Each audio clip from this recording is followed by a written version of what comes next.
In medicine, we say, do no harm. I would think in journalism, the first rule should be tell no lies. What happens when people don't print things that are accurate or tell stories that aren't accurate in Haiti?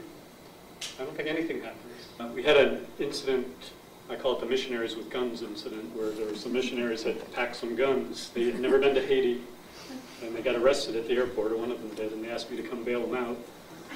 And I asked, why did you bring guns? And the answer, the guy who was arrested said, well, we saw the television.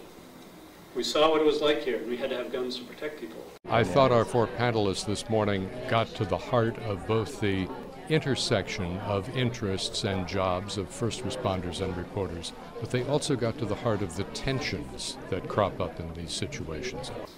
My experience with the reporters is almost nil.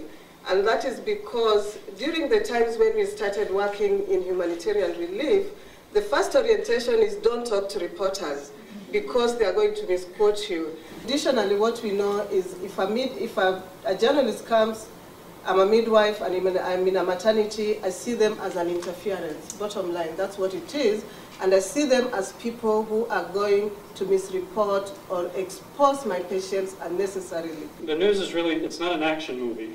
It shouldn't have the qualities that will sell an action movie, and yet I think that there's an incentive to have those elements as part of it in order to sell and get the ratings. And I think it does disjustice to the real human story. How do we shed real understanding and not just sort of this visual voyeurism about a cataclysm?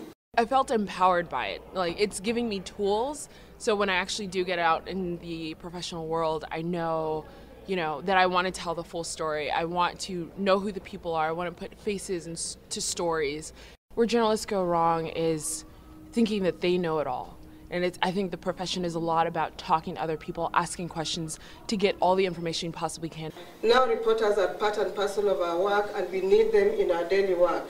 So it's a matter of us working together. It's still not well done, but we still need to do a lot of work together as a team to find a way of really reaching a tipping point so that people know when the emergency phase ends and the population is stabilizing a bit, that is when they need us even more. We need to understand each other's job a little better.